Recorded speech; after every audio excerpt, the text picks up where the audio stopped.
and gentlemen, we are the Millie Goats. I am AK. We are back for your post-game or your primetime post-game NFL recap, instant recap. Just me. Usually it's just me whenever we do these recaps. Sometimes Butch or J-By or Edge will text, will jump in and join me. But, man, concluding week 5, huh? How about that? The Jacksonville Jaguars, Duval, or how, as Liam Cohen would say, Duval, with the emphasis on the A and not the U, because that's how Liam Cohen is. But big, huge win for the Jags. This game had everything. I mean, this thing, let's start off at the very beginning. Jags come out in their, what is it, the retro Prowler uniforms or whatever it is. That's what I'm talking about, Josh. We were just talking about that, dude. Like, we were just talking about that. Thank you for those listening to the podcast. Numbers are continuing to go upward and upward. So we thank you for everybody. If you are listening to the podcast, hit the follow button up in the right-hand corner and then leave a review, leave a rating. You know, we love doing this. It's one of the joys of our lives.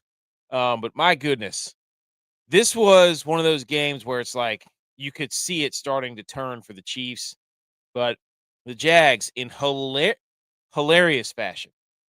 That touchdown at the end was just, it was as Trevor Lawrence of a drive as you could get. Like flashes of, wow, that's why that guy was the number 1 pick, but also like flashes of like, that's why that guy hasn't won the big one yet. So if you're a Jags fan, like shout out to the Jags. They were wearing the retro Prowler uniforms. The old school or the Mark Brunells, that whole thing back from the 90s, I think is when it was. And then the national anthem was pretty good. I think those guys were the City Limits or something, City Limits. But the national anthem, I was like, those kids look young. They could sing it. It was kind of cool. They've got Jackson DeVille flying in from the rafters before the game. So, I mean, Jacksonville, here's Ghostface. He says, as a Lions fan, looking forward to this weekend against Kansas City. Honestly, if we can keep up our scoring we could dude. I don't think the Chiefs can score like they used to. I think the Lions are scary, dude. Ghostface. If you're a Lions fan, you got to feel good about yourself with the way the Bears look. The Vikings are imploding. The Packers tying the Cowboys, all that nonsense. So to start the game, we had the sweet jerseys. Of course, we had the Kelce's interviewing Kelce's before the game. I can't be the only one that's like, I've had enough of the Kelce's. It's not that they're probably nice guys, but it's just enough's enough. And I think Jaguars fans, some of my favorites, just because you'll pan the crowd and like teal and black is just in gold, or there's something about those uniforms where it's just funny when you see an adults dressed in Jags and they have the big paw in their hands and they've got the Trevor Lawrence headband with the wig. Like there's nothing better than like Kansas City's pretty good too. I got to give Kansas City credit. Where they have the Mahomes headband with the faux hawk or whatever hairstyle Mahomes had for the longest time. I love seeing grown adults with the Trevor Lawrence headband and the wig on top. That just something about Jaguars fans doing that kind of stuff, or the big paw hand. I saw one guy had one paw in his hand. He was clapping. It was incredible. Like, that's why football is great. But we started off the week in week 5 with the 49ers. My team, the 49ers, check it out. Back here, check it out. The 49ers, completely decimated. And they go there and beat the Rams. We have a great game on Sunday morning. We have a great Sunday night game, and then we have a great Monday night game. So just, I know some of those games on the Sunday slate, they were blowouts, but you take the good games and put them in prime time. This is what you get. One thing we got to work on as a country, as a nation, we have to unify and get the Bengals and the Ravens off of Thanksgiving night. We've got to do something. Give us this game again. Give us Chiefs Jags. That was awesome. We cannot allow the Chiefs or the Bengals and the Ravens to be the Thanksgiving night. That's neither here nor there. That's not what we're here to talk about. Here to talk about, how we do things on this recap. We go for about 20, 25 minutes. Hey, LA, Josh, look, I know the group chat got real quiet, man, for the past 3 days until today. Y'all were trying till the Cowboys won. Then everything started popping off again. Nobody said anything whenever the Niners went up there into LA and put BTA to the Rams. You know how we do things on this show. This is the recap show. I have a leather-bound, rich mahogany book that I write my notes in during the game, and I go quarter by quarter. So we start off what we saw. Let's bring up the score here. Obviously, 31-28. The Jaguars keep pace with the Colts. If you're a Jags fan, you got to feel good. The AFC South, the South. Look, man, people were saying the AFC North is the laughing stock, which that was supposed to be the best division. Now it's looking like outside of the Titans, the AFC South went 4-0 this week. So everybody's laughing at the AFC South. Not so fast, my friends. Ha ha ha. Shout out Lee Corso. And the Chiefs fall to 2-3. Some people didn't have them there. I would say pretty good game for Mahomes. He had the one bad interception. Lawrence was you just watch Lawrence, and like I said, there's sometimes you'll be like, whoa, like that laser he threw, cover 2 shot to Brian Thomas down the sideline at the end of the game to set him up to get into position. He threw a laser the next pass. And he threw some ropes. You're like, wow. And then he'll get stepped on and he'll be crawling around on his belly like he's, doing a 5K mud run, and the game's going on, So, rolling around doing pencil rolls on the ground. So it's just maybe he needed this win to get over the hump. But the Chiefs, this was a weird game for the Chiefs because if you're a Chiefs fan, it's uncharacteristic. There was a turnover in the red zone. Mahomes tends to do that, though. I mean, didn't he do it earlier this year? Pretty sure he did it earlier this year, didn't he? Bad turnover in the yeah, it was it the Chargers? Might have been the Chargers, where he's throwing picks in the red zone. Like, you can't do that. And also the penalties. We'll take a look at the team breakdown here in a second. But Mahomes led the Chiefs in rushing again. Trevor Lawrence led the Jags in rushing. 2 touchdowns. I mean, my gosh, Trevor Lawrence dual threat. Let's go. Tyquan Thornton led the Chiefs in receivings. Thomas Jr. led the Jags in receiving. Nick Bolton, golly, that dude's everywhere. I love watching Nick Bolton play football. I remember he's the guy at Missouri, right? Pretty sure. Yes, he was the guy whenever they drafted him. I was like, that guy's him and Tranquil, like.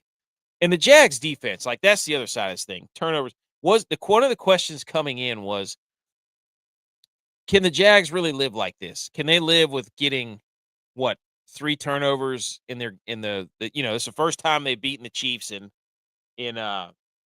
since 2009 for the Jags. But could they live off of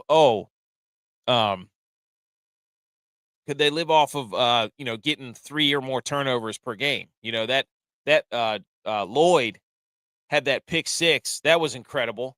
Reminded me of James Harrison back in the Super Bowl against the Cardinals.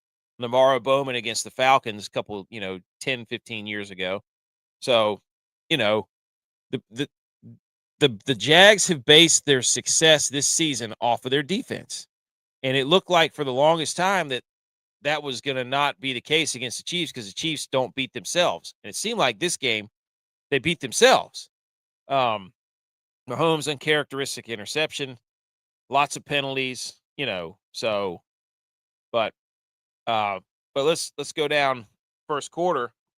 Here we go. Jags, their first 2 drives were awful in the first quarter. I think one of them was 3, maybe both of them were 3 and out. In Kansas City was up to their old, their old tricks with the triple, whoop-de-doo, circle, fire wagon, fake it to this guy, spin around, fake it to that guy, and then hand it to the other guy coming underneath. So they Mahomes in the first quarter, I think on this touchdown drive, there was an all-out blitz on a 3rd and 9, and he heaved it up to Tyquan Thornton. Severely underthrown. Thornton made a good play to come back. But that was just one of those ones where Mahomes tried to show off his arm and he didn't have enough, but it was either going to be a catch or a PI. So that set him up to the 6-yard line, and then a couple plays later we get the Travis Kelce touchdown to go up 7-0 on a very controversial. Josh said Trevor can always run, but what's Jacksonville's? I mean, ETN had led the league, and I think he was having 98.5 yards rushing per game for ETN. So, Lloyd leads the NFL in INTs, and he's a linebacker. Remind me of that 2006 dude. That guy is everywhere. When they were playing the Niners last week, he was everywhere. That Lloyd, Devin Lloyd, I think is his name. So the touchdown to Kelsey, like, here we go. Here comes the Chiefs. Wonder, like they know the rules, they know how to skirt the rules, and they play on the line. Like, you can be mad at them. That, of course, there's the pick to the touchdown to Travis Kelsey. I think I got actually the hang on. Yeah, here we go. Here it is right here. Here's the touchdown play. So it's a pick play by Juju Smith-Schuster is on the outside. He runs a slant route, takes out the inside corner. And the Chiefs are notorious for this, right? The Chiefs are absolutely notorious for, running those goal line flat routes that have all kinds of motion and confusion. So the first touchdown, the Chiefs right out of the gate, it's like, and you could see all the Chiefs running over to the referee, be like, it was 1 yard, because within 1 yard, you're allowed to have contact. And when you look at the replay, the guy in the booth was like, yeah, I don't know about the Tony Romo does. He said, I don't know about that. They look like it was further than 1 yard. So, but of course, it's the Chiefs. That's what happens. So, anyways, that was controversial, but it could go either way. It's a judgment call. And second, the second quarter, that's when the Jags in the second quarter, Trevor Lawrence, soon as we start the second quarter, Trevor Lawrence tries to go over the top on that quarterback sneak in the second quarter, gets it knocked. And again, it's a Trevor Lawrence play. It's like, you do all the work to get down there, and when you need to make the play, Trevor Lawrence just kind of, doesn't get it done. So Bolton knocks it out. There's Bolton again. And the Chiefs get the ball. It's not a touchdown. They go, 97 yards right there. And then we get the Patrick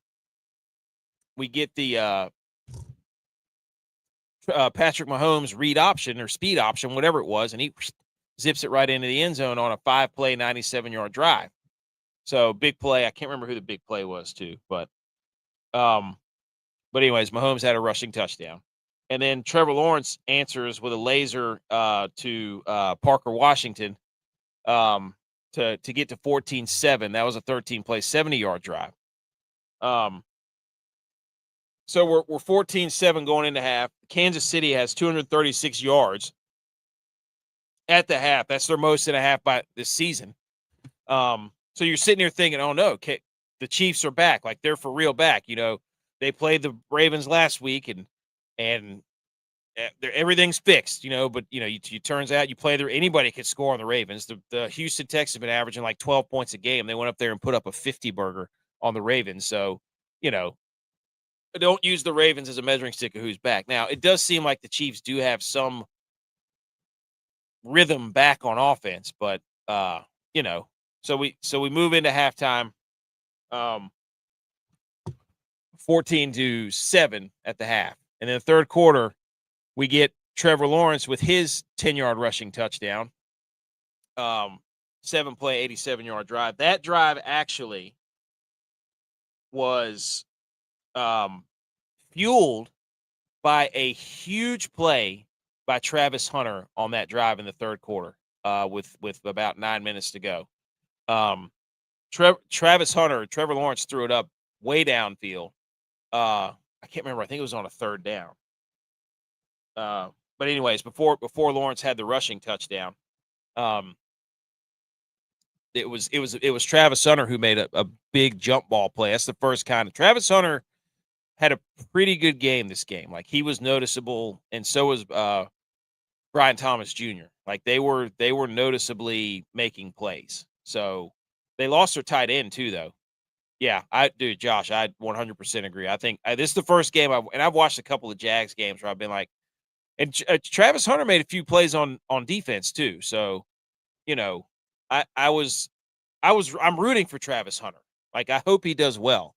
But this game was for real. The first time I was like, okay, that jump ball he made in the third quarter to keep the drive alive before the touchdown that Trevor Lawrence had was huge. So we're 14-14. Here come the Chiefs. Devin Lloyd. Here it is right down there, ladies and gentlemen. So that we get tied. The Chiefs are on the doorstep again in the third quarter. Devin Lloyd, he's on the front side A gap, bluffing his blitz, Devin Lloyd, and he falls back to the backside right into the throwing lane of the inside receiver slant. And he picks it off, and then my wife even was watching, goes, that guy's slow. Does he play defense? And I'm like, he does play defense, but that's his third interception in 2 games. So what a game. Like, Devin Lloyd, let's go. So then we go to the fourth quarter. Jacksonville's up 21-14. You're thinking, holy cow, they're going to do it, right? They're going to do it. And then we start the fourth quarter, and you're like, here, Jacksonville has all the momentum. And CO Stats, you know him, our dad, had just gotten through texting my mother, hey, this is usually when Trevor Lawrence makes a stupid mistake, and lo and behold, he throws a pick. But the pick, again, was not without controversy. Of course it wasn't. You know what I mean? Like, of course it wasn't. But let's take a look at the pick real quick. Boom. So here we go. Bottom of your screen. It's a little. It's like a little pick play where the inside receiver runs a flat, the outside receiver runs a slant. You try to hit the outside receiver when he hits a slant. But old number 21 here looks like the inside corner. Let's see. No, he's the safety walking down. He just completely flattens Parker Washington. Corner falls off. McDuffie picks it off. Trevor Lawrence everybody's looking at the ref like, how is that not pass interference? And they just like, oh, just 2 guys ran into each other. It's like, that's okay. You could make that case for anything. So, it's 21-14. You think the Jags have all the momentum, and then boom, another controversial play that goes in favor of the Chiefs. And then so they score. Kareem Hunt scores his first of 2 touchdowns. Yeah, he scored another touchdown later. And then Cam Little, the Jags get a Cam Little field goal, 52. That guy's got an absolute cannon for a leg, by the way. 24-21 Jags. Then you get a 12-play, 86-yard drive out of the Mahomes and the Chiefs. 6 minutes off the clock. They cap it off with a 2-yard Kareem Hunt touchdown. Then Harrison Butker kicks the ball out of bounds. So the Jags get the ball at the 40. And then we're sitting here thinking, okay, everybody's thinking the same thing. We're thinking, okay, can the Jags really do this? This is Trevor Lawrence legacy drive. This is why you drafted him number 1. And then boom, he got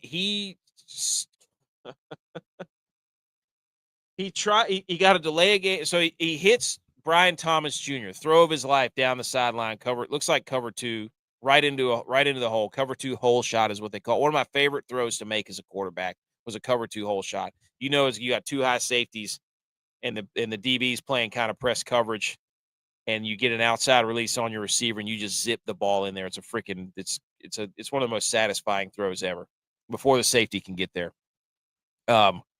So he throws an absolute laser to Brian Thomas. Great catch by Brian Thomas. Then he comes back. I think it was to Parker Washington, hits him for a big throw right after that. So he makes 2 great throws. Then he does, again, Trevor Lawrence, he gets to delay a game on second down. Like he's trying the hard count, and then all of a sudden, beep, and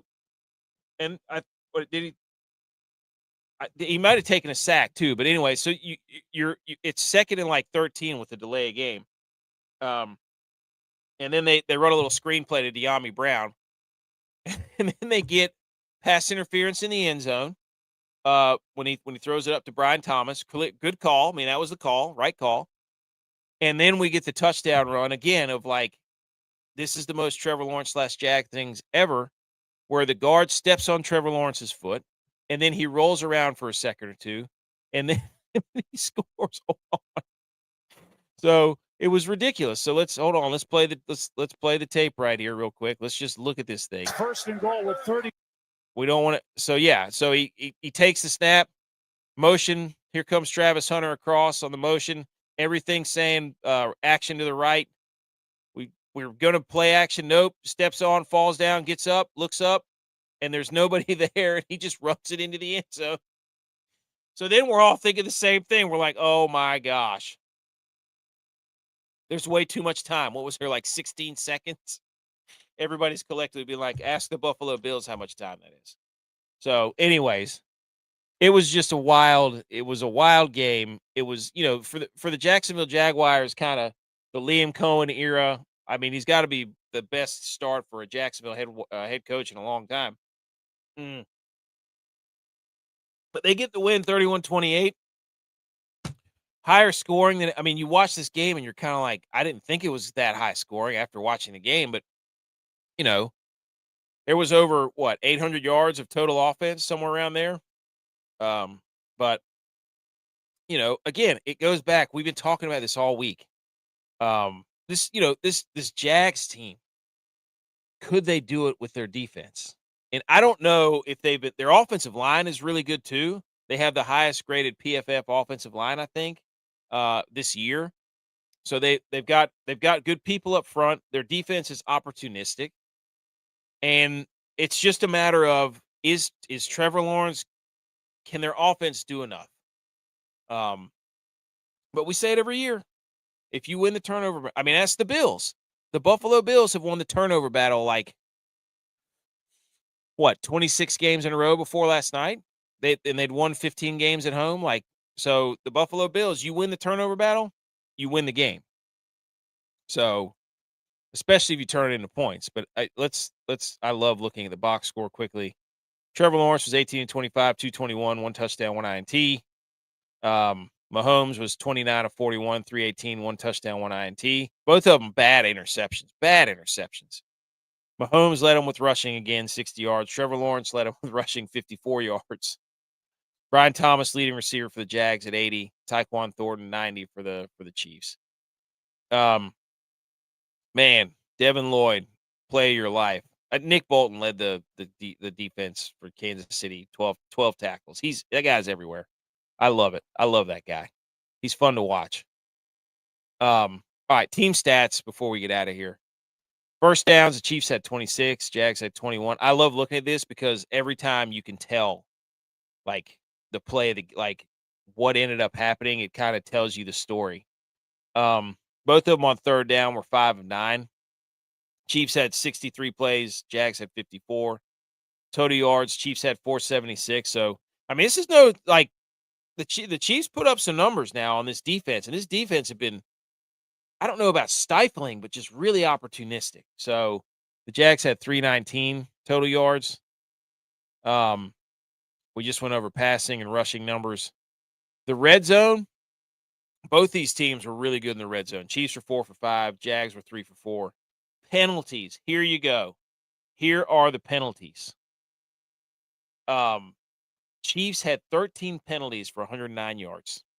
And so all the people who say, look, the Chiefs get all the calls, this and that, or, they're going to be pounding their chest about the Chiefs don't get all the calls, and the Jags had 4 for 25. So turnovers, again, the one by Kansas City resulted in a pick 6. And then you had, was there a fumble? Yeah, there was a fumble lost. Who fumbled? I don't even remember who fumbled for the Jags now. I have to go back and look at that. And then obviously the pick by Trevor Lawrence. And then time of possession, Chiefs had 31-59, Jags 28-01. So, let's take a look at who fumbled. Let's see. Does it even tell you who fumbled? Oh, Trevor Lawrence. He fumbled? When was that? I don't remember when he fumbled. Huh. I watched the whole game. I can't remember when he fumbled. Huh. Karlaftis. Was it a sack? I don't know. Anyways. So Trevor Lawrence had 2 turnovers. That's I don't know. I watched the Jags and I'm like, I'm still not sold on Trevor Lawrence. He will make 1 or 2 plays a game that just put his team in a bet when you need it least, when you have the momentum, you cannot throw a pick on your own. That's the Jordan Love. That's what Jordan Love does. That's why I'm still out on Jordan Love. They're both super talented. They're huge, huge arms. So, but anyways, but yeah, entertaining game. All the primetime games this week were phenomenal. So again, we cannot have Thanksgiving night be the Ravens and the Bengals. Can't have it. So, anyways, that's the recap. That's all the notes I had written down in the book. We've gone over the box score. We talked about the scoring plays. We talked about what we liked before the game, about the uniforms. I mean, so J.J. Watt was out there saying the Jags have the best uniforms. Come on, J.J. Watt. You mean to tell me you watched the creamsicle uniforms and the Seahawks neon blue uniforms, the throwbacks with the silver helmets, and you're going to come out here and say the Jags have the best throwback uniform? No. No. Absolutely not. Sorry, J.J. Watt. The QB and the QB there in 2016 was the same guy. Wait, which guy? Where? But anyways, this was so yeah, the Chargers Broncos still on top of the AFC West and the AFC South. Colts and Jags right up there. So anyways, ladies and gentlemen, that has been the recap of the Monday Night Football game. And let's see right here. Okay. Let's go ahead and tell you where to find us on all these social medias, where we put up all kinds of posts and rankings and all that stuff. So, oh, here's BMO. There he is. Is the NFL on his head right now? Allen, Jackson, Mahomes, Hurts, Burrow, all trash. Drake Maye. Mac Jones. Don't you forget Mac Jones now, BMO. Don't you forget Mac Jones. That is funny. So you've got what about Daniel Jones? Do you need a Jones in your last name to be elite? So, but yeah, Lamar Jackson, Mahomes, Hurts, Burrow. I mean, what we need to do is take a look at the division leaders. You know what I'm saying? Take a look at the division leaders and see which quarterbacks are leading the division. That would be fun. That's a fun exercise. So right here we got Daniel Jones and Justin Herbert. Mac Jones is leading the NFC West. NFC North is Jared Goff. That's what we need to do. We need to get all division leading quarterbacks in. Ladies and gentlemen, you can go find us anywhere on these social medias. Just type in the Millie Goats on TikTok or on Instagram or YouTube or Twitter or X, and then look for our podcast anywhere you find your podcast. And then go. We try to put out during football season. We're doing. Let's see. We're doing at least 4 to 5 episodes a week. So that's how much we're doing on the podcast front. We love talking ball. Come talk ball with us 4 or 5 days a week. All right, ladies and gentlemen, I got to go to bed. I love talking football. It's one of my favorite things to do. So subscribe, like, that'll help us keep doing this. All right, ladies and gentlemen, everybody have a nice Tuesday.